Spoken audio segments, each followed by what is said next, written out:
Mateus capítulo 25, versículos 1 em diante, tá bom? Quem achou pode dar um amém? Amém. Diz assim o texto sagrado: então o reino dos céus será semelhante a 10 virgens. Então o reino dos céus será semelhante a 10 virgens, que tomando as suas lâmpadas saíram ao encontro do noivo. 5 eram insensatas e 5 eram prudentes. Em outras versões aí vai dizer 5 eram loucas. Em outras versões vai dizer 5 eram nécias, né? Mas 5 eram prudentes. As prudentes levaram azeite consigo. As loucas, as insensatas, tomaram as suas lâmpadas e não levaram azeite consigo. Demorando o noivo, todas elas acabaram cochilando e dormindo. Mas à meia-noite ouviu-se um grito. Dá o grito aí, o que diz o grito? Rapaz, se tu me pegar dormindo e der esse grito, eu vou continuar dormindo. É desse jeito aí, ó. Vamos dizer todos juntos aí, vem o noivo, 1, 2, 3 e... Pronto, elas deram... Ouviu-se um grito à meia-noite, aí vem o noivo, sair ao seu encontro. Então, todas aquelas virgens se levantaram e prepararam as suas lâmpadas. E as insensatas, as loucas, né? Disseram às prudentes: dai-nos do vosso azeite, as nossas lâmpadas se apagam. Mas as prudentes responderam: não seja caso que falte a nós e a vós, ide antes aos que vendem e comprai-o. E tendo elas ido comprá-lo, chegou o noivo. As virgens que estavam preparadas entraram com ele para as bodas e fechou-se a porta. Mais tarde chegaram também as outras virgens, dizendo: Senhor, abre-nos a porta. Mas ele respondeu: em verdade vos digo que não vos conheço. Verso 13: portanto vigiai, porque não sabeis o dia e nem a hora que o Filho do Homem há de vir. Diga amém por essa palavra. Amém. Se assente glorificando a Deus nessa noite. Oh, aleluia. Glória a Deus, glória a Deus, glória a Deus. Quantos aqui já leram ou ouviram esse texto pelo menos uma vez na vida aí? Levante a mão. Parábola das virgens. Vou perguntar de novo. Quantos ouviram? Levantem as mãos. Quem não quer levantar a mão?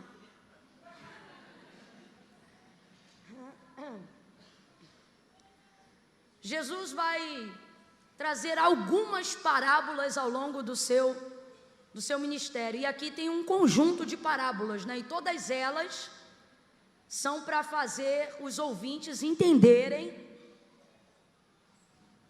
de que forma funciona o reino dos céus. Então ele começa a utilizar comparações a uma realidade tangível. O que é isso? Jesus começa a falar sobre coisas que eles têm capacidade de compreender, coisas do seu dia a dia, como por exemplo, bodas, casamento, que foi o que a gente viu agora. O povo judeu é um povo muito festeiro.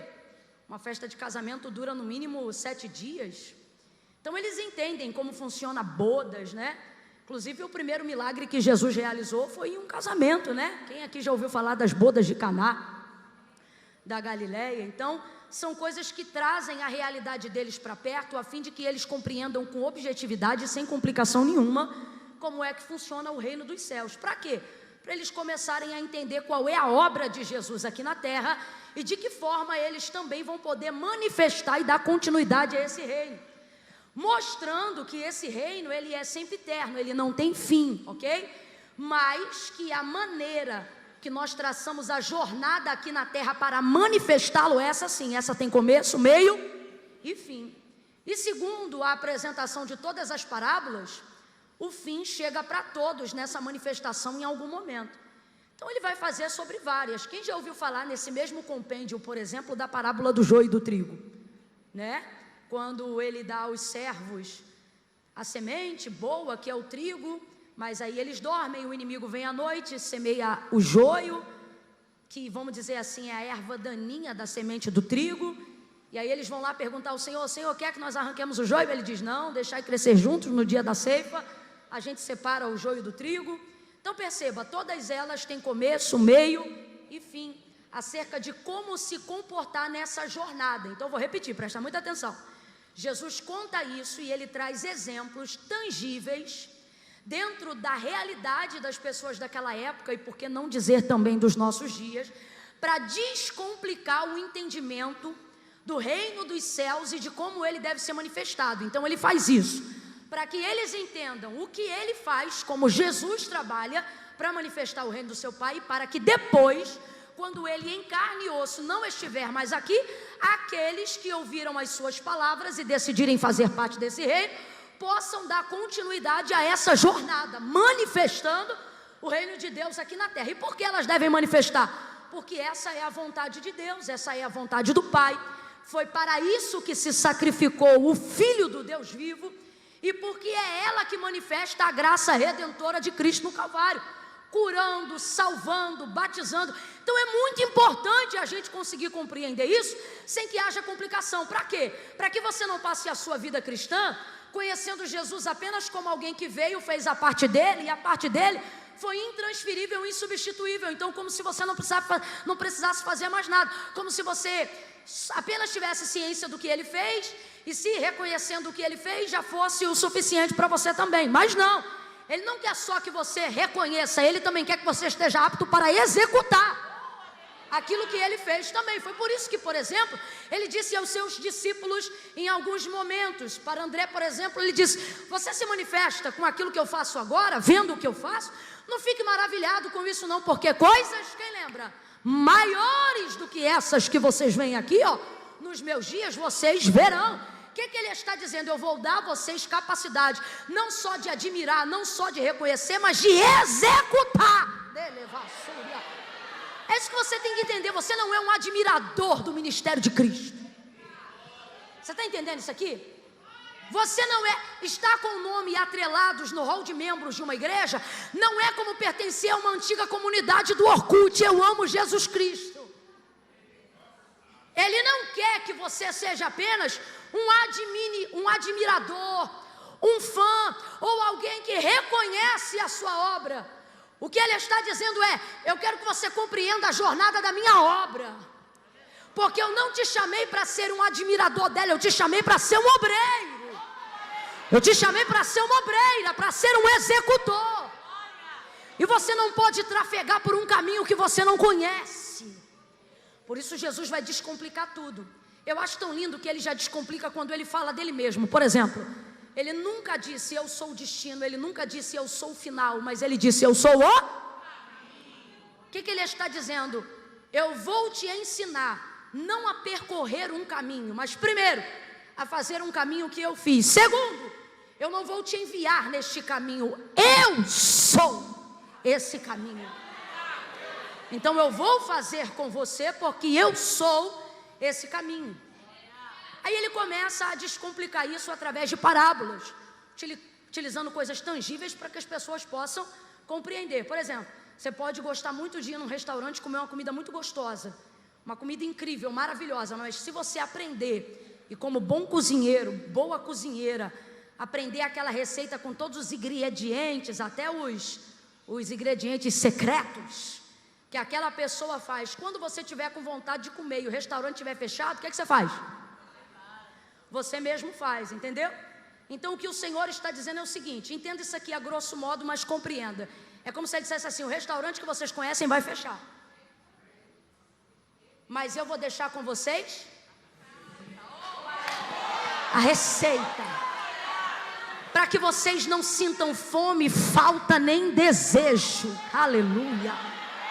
Então esse é o jeitinho dele, contando parábolas, deixando a receita.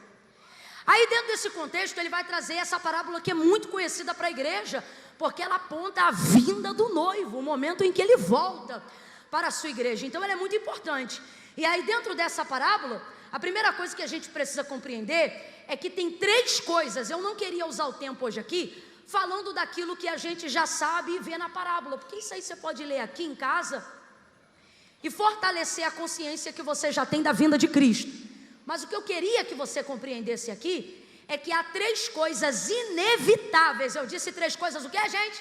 Inevitável. Tenta de novo, falou meio quebrado. Eu disse que existem aqui 3 coisas inevitáveis. O que é inevitável? Aquilo que eu não posso mudar, ok?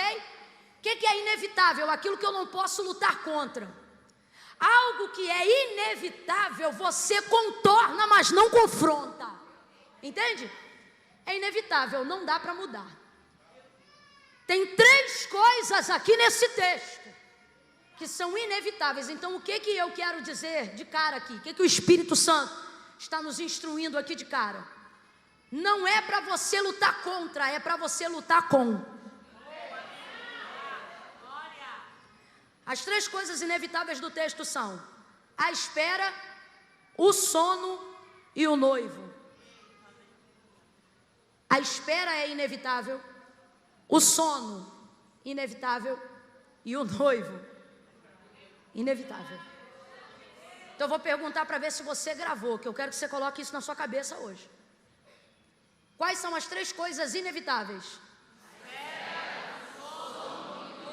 Teve gente que pegou cola do vizinho, ficou falando, vai ser, tá, isso mesmo. A espera, o sono. 1, 2, 3, diga. Essas 3 coisas são inevitáveis e Jesus vai apresentá-las para nós na parábola. Vamos considerar aqui algumas coisas. Primeiro, quantas eram virgens? Olha como é que confunde. Então o reino dos céus será semelhante a 10. Então quantas eram virgens? 10. As 10 eram virgens. Agora, quantas entraram para as bodas? 5. Mas as 10 eram? Virgens. Mas quantas entraram para a boda? 5. Então não foi o critério virgindade que deixou as 5 que não entraram de fora. Agora há um critério que as 10 passaram por ele e respeitaram. Qual? A virgindade. As 10 são, pode ter 5 loucas, mas são virgens. As 10 são virgens. Que critério é esse? É a pureza, é a castidade, é a consagração. As 10 atendem esse critério.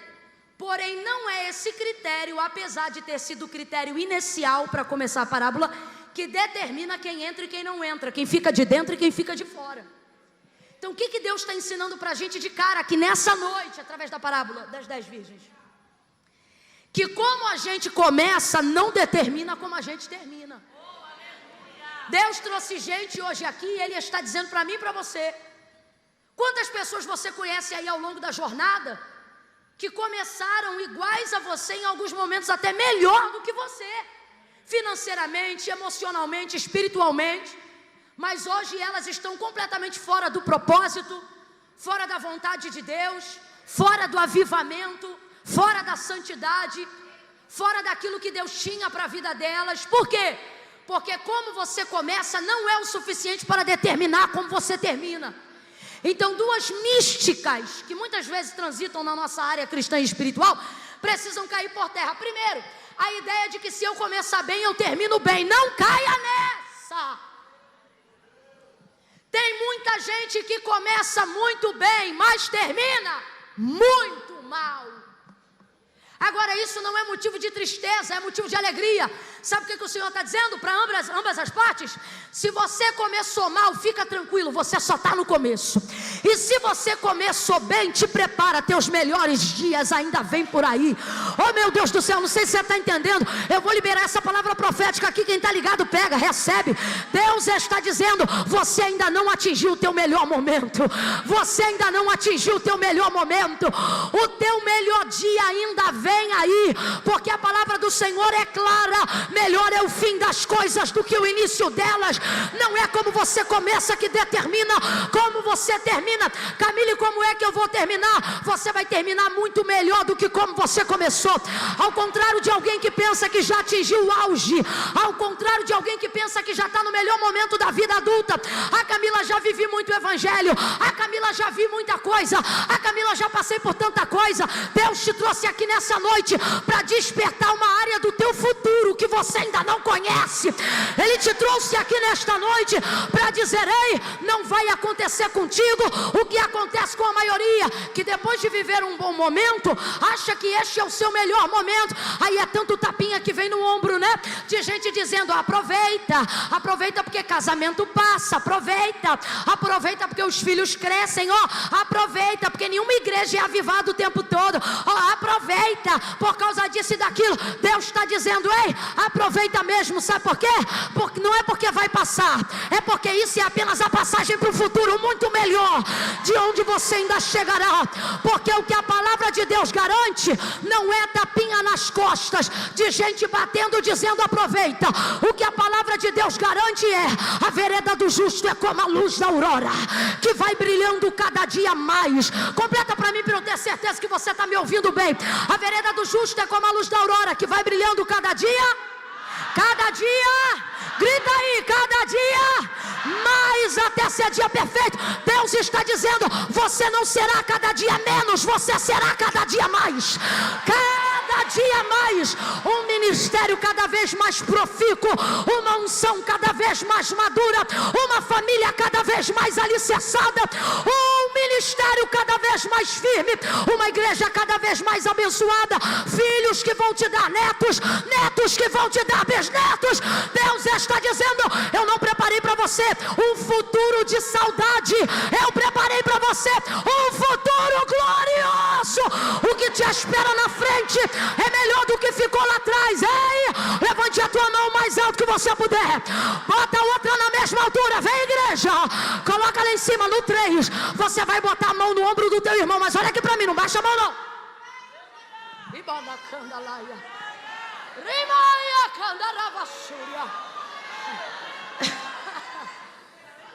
Quando eu disser 3, você vai abrir os braços em volta dele e dela. Pera, no 3. Irmão, tem uma unção poderosa aqui. Deus te trouxe aqui para te habilitar para um futuro que você não imaginava. Deus te trouxe aqui para te habilitar para um futuro que você não imaginava. Levanta a mão. Você vai colocar essa pessoa debaixo do teu sovaco molhado. Você vai aconchegar ela, vai trazer para perto. No 3, você vai dizer assim para ele ou para ela: o que vem por aí é melhor do que tudo que já foi. É 1, é 2, é 3. Profetize: o que vem por aí é melhor do que tudo que já foi. O teu futuro não se comparará com aquilo que Deus prepara. É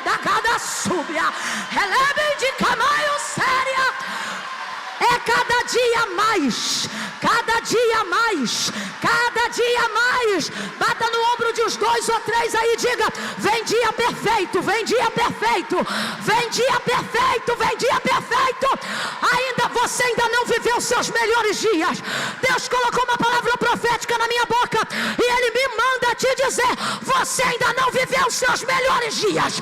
Eu ainda vou te apresentar os seus melhores dias. Porque não é como a gente começa que determina como a gente termina. Não. E na cronologia de Deus, como você termina não se compara com o seu início e nem com o seu meio. Então veja, podem todos começar muito bem ou podem todos começar muito mal. Independente de como você começa, Deus te trouxe aqui nessa noite para dizer: não é isso que determina. Então o que essa palavra move? O que ela move em nós aqui nessa noite para a gente começar segunda-feira metendo o pé na porta?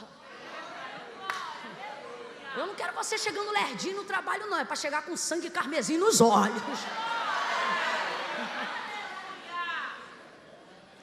Não é como você começa, Então tem gente que está querendo esfregar o começo na sua cara, né? Olha aí como eu estou hoje. E o Senhor está dizendo, foca só no hoje não. Projeta como você vai estar amanhã. Então às 10 eram virgens. Às 10 começaram? Às 10 começaram? Mas às 10 terminaram bem? Não terminaram bem. Às 10 não, somente 5 terminaram melhor do que começaram. Saem então às 10. Só que 5 destas, as chamadas prudentes, saem levando azeite na reserva, lâmpada acesa e azeite na reserva. Por quê? Porque elas estão se preparando para a primeira coisa que é inevitável. Quem lembra? 3 coisas são inevitáveis. Quais? Então, as que levam azeite na reserva estão preparadas para a primeira coisa da qual elas não vão poder lutar. Porque se é inevitável, não tem o que fazer. Qual é ela? Se fosse prova, tu ganhava 10, hein? Elas levam vasilhas com azeite na reserva, porque elas já sabem que vai haver algum tempo de espera. Elas sabem dizer quanto tempo? Não, então elas vão levar tudo que elas puderem de reserva. Por isso não há nada determinado no texto, apenas apontamento. E qual é o apontamento? Levaram azeite na reserva consigo. Agora, as outras virgens são consideradas loucas, não por não serem virgens, porque também são virgens, não por não terem azeite, porque também têm azeite, e não por não terem lamparinas, porque também têm lamparinas e elas também estão acesas. Elas são consideradas loucas, porque levando em consideração que não sabem o horário que o noivo vem, não se preparam para a espera. E não levam consigo azeite na reserva. Então elas são consideradas loucas por não levarem em consideração o preparo da espera. A espera é inevitável, ok? Como eu espero é uma opção. Você muitas vezes não vai poder contrariar a desgramada da espera. Fala aí pra mim, esperar é bom? Pergunte pra grávida de 8 meses se é bom. Ela já não dorme de bruço há 8 meses. Esperar é sacrifício. Esperar não é fácil, irmão. Você pode estar esperando na melhor festa para um carro chegar e pegar você e ir para um lugar. Uma hora o salgadinho acaba, uma hora o guaraná acaba, uma hora vai ficando tedioso, uma hora a piada perde a graça, porque esperar não é fácil não. Então a espera do noivo era inevitável. Por que as loucas são chamadas de loucas? Porque não levaram em consideração o tempo da espera. Se elas não sabiam qual era a hora que o noivo viria, elas precisavam levar em consideração a espera. A pergunta que o Espírito Santo está fazendo para cada um de nós aqui nessa noite é: você sabe que horas o noivo vem? Quem é o noivo na parábola, gente? Quem é o noivo na parábola? A gente sabe dizer que horas ele vem? A gente não sabe nem dizer o dia que fará a hora. Então a pergunta do Espírito Santo nessa noite para a gente aqui é: você está levando em consideração o tempo da espera? Porque se você está, a pergunta é: aonde está o seu preparo? Você está se preparando de que forma?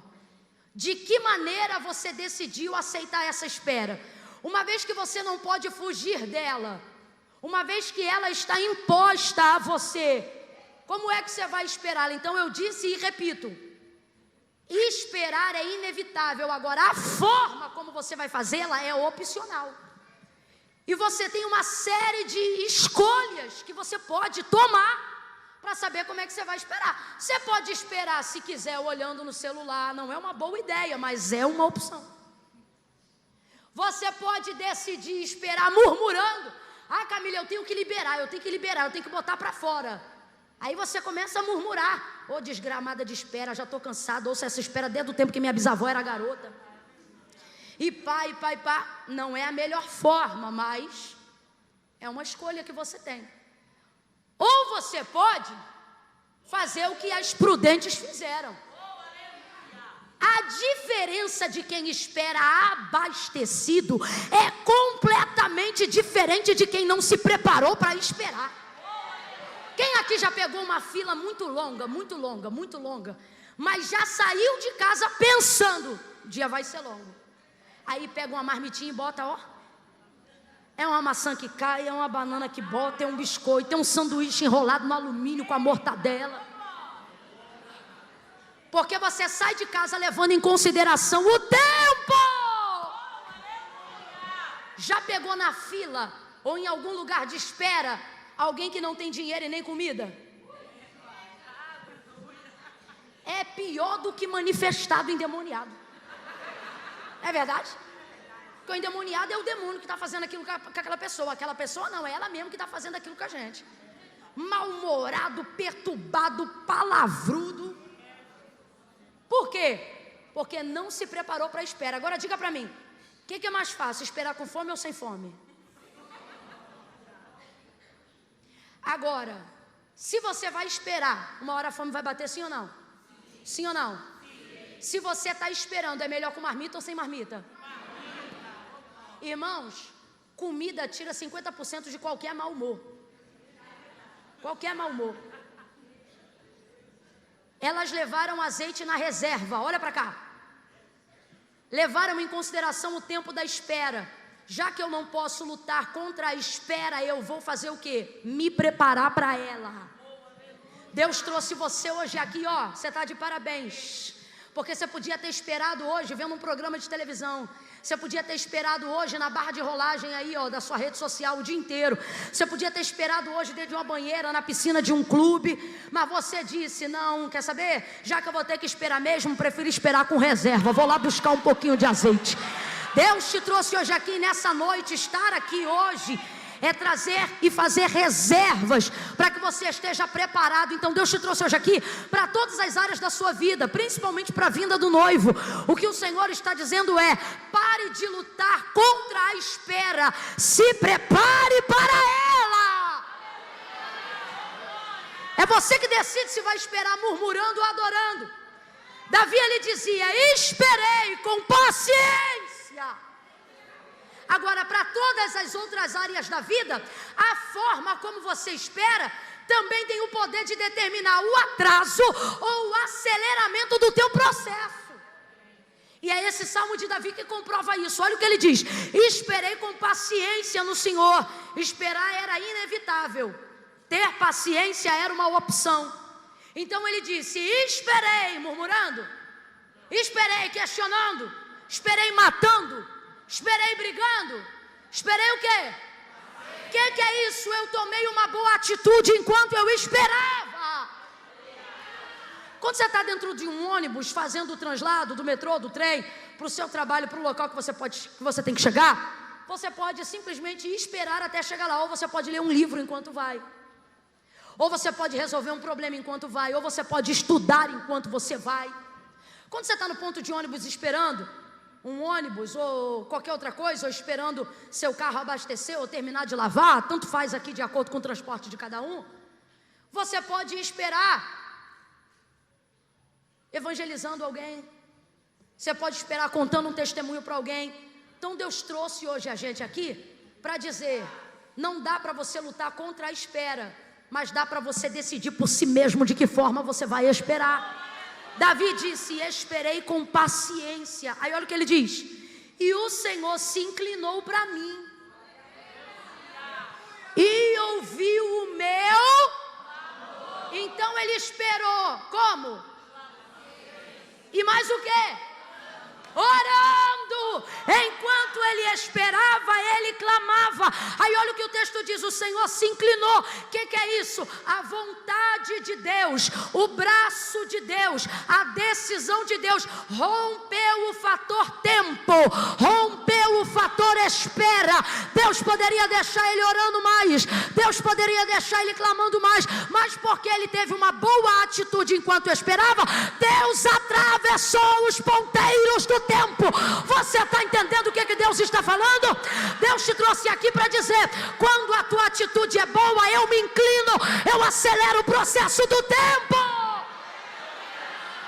O que, por exemplo, aceleraria o ponteiro da espera da igreja para o noivo? A Bíblia dá a dica: enquanto este evangelho não for pregado a toda criatura. Esse é um dos sinais escatológicos. O que isso significa? Significa que quanto mais gente souber de Jesus, mais próxima se torna a sua hora.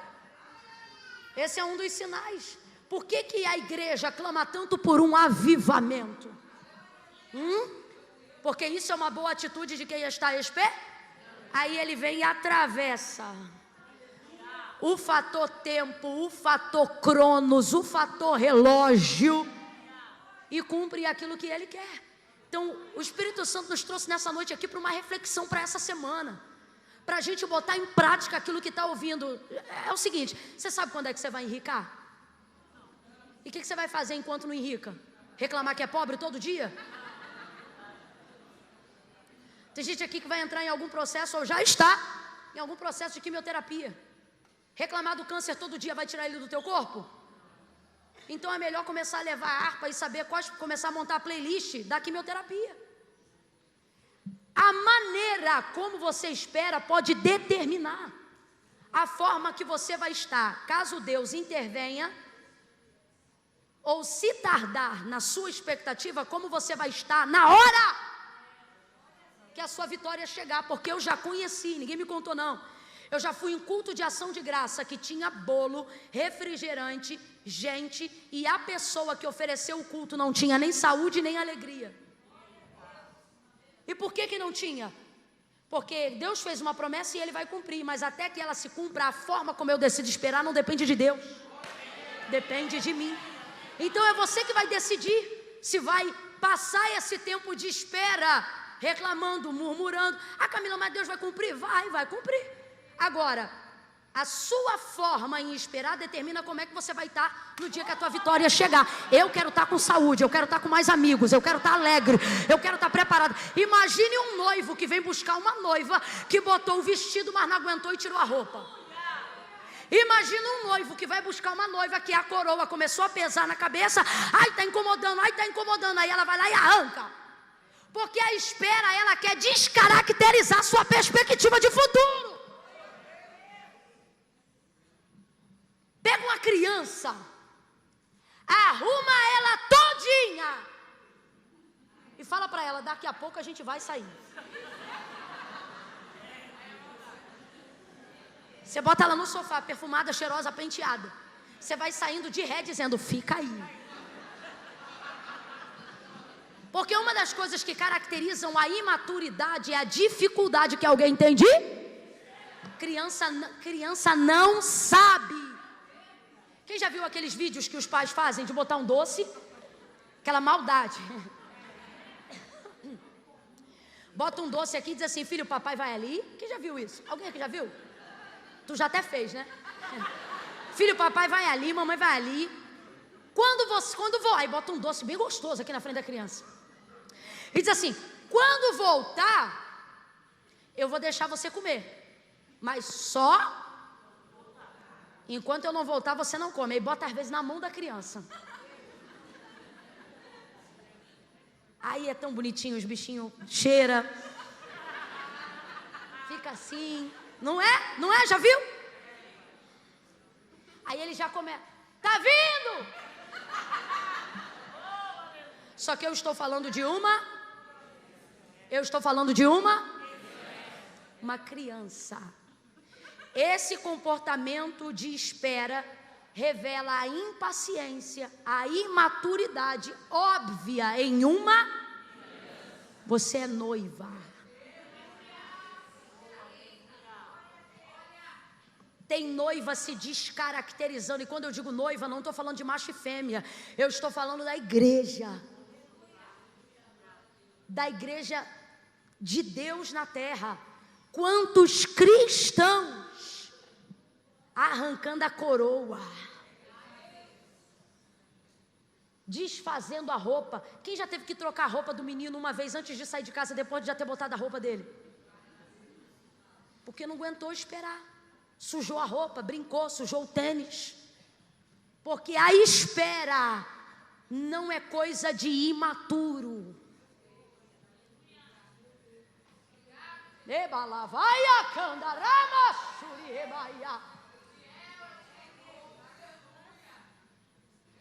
Essas 5 não aguentaram se preparar para a espera, não consideraram o fator tempo. A partir de hoje, olhe para mim, eu quero que você comece a considerar o fator tempo. Se Jesus não vier na sua geração, só vier na próxima. Ah, Camila, então eu não preciso estar arrumada. A Bíblia diz, irmão, que primeiro os que morreram. Então posso te falar, vindo na nossa geração ou não, você tem que estar mais pronto hoje do que os que virão no futuro. Porque os que ressuscitarão e primeiro estarão ante a Cristo, não serão os que estão vivos, serão os que... Olha para quem está do teu lado e diz, ajeita a tua coroa. Ajeita a tua coroa. Vigiai, disse ele, para que ninguém tome a sua coroa. Então elas consideraram o tempo da espera, as prudentes. As loucas não consideraram esse tempo. Deus está dizendo para a gente, levando em consideração o tempo, não lute contra ele, escolha a melhor forma de esperar. Espere cantando, espere adorando, espere edificando o templo do Espírito. Espere fazendo academia e ouvindo hinos enquanto se exercita. Espere fazendo uma boa dieta, cuidando do templo do Espírito Santo. Espere cuidando dos seus filhos, preparando um legado para o futuro deles. Espere sendo um adorador, espere se tornando alguém melhor do que você já foi. Espere alguém que quando o noivo chegar, não vai encontrar um vestido mofado, uma coroa horrorosa, não. Depois de um tempo que você está esperando, você faz o quê? Você vai lá e ressalta novamente a maquiagem. Eu já trabalhei com um programa de televisão. Quem é que já me viu alguma vez na TV Boas Novas? Na TV Boas Novas, já viu? Você lembra? De vez em quando passava muito tempo na frente daquele holofote. Esses holofotes aqui, quando estão ligados a todo vapor na nossa cara, isso parece um sol para cada pessoa. Eu começava a pregar naquele programa de televisão, eu suava, daqui a pouco parava a programação, aí a menina vinha, atacava um pó de novo, que era para tirar o brilho da cara. Por quê? Para dar a impressão de que eu estava ali o tempo todo, ó, top, para ninguém perceber que eu estava cansada, com olheira, esperando. Tem gente que quando o noivo chegar, o vestido da naftalina do vestido mofado vai estar tão terrível, que alguém vai perguntar, minha filha, quem é você? A noiva? Que não é possível. E Deus te trouxe hoje aqui para dizer, espera arrumando o vestido, ajeitando a coroa, enchendo o vaso de azeite, te preparando na reserva, para quando o noivo chegar, você está pronta. Pronta por quê? Porque não esperou? Não, porque eu já estava preparada para a espera. Eu levei em consideração esse tempo. É isso que Deus está dizendo para a igreja. Leve em consideração o tempo. Ah, Camila, eu vou levar em consideração o tempo da espera. Tem gente que não leva em consideração justamente porque vai passar esse tempo esperando. Aí diz assim, já que eu vou esperar, é ao contrário. Já que você vai esperar, leve comida. Já que você vai esperar, coloque água na bolsa. Já que você vai esperar, busca em oração enquanto se pode achar. Já que eu tenho dito, Deus, me liberta de mim, me dá força, porque às vezes a mente vacila em coisas terrenas.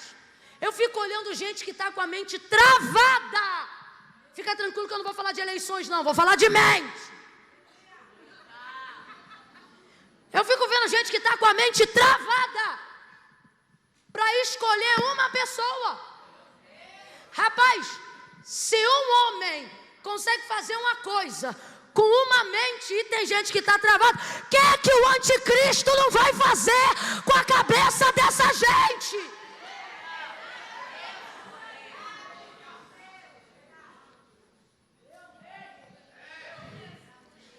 Catuca 2 aí diz, leva azeite. Leva azeite, leva água. Considera o tempo. Fala para os 3 aí, considera o tempo. Considera o tempo.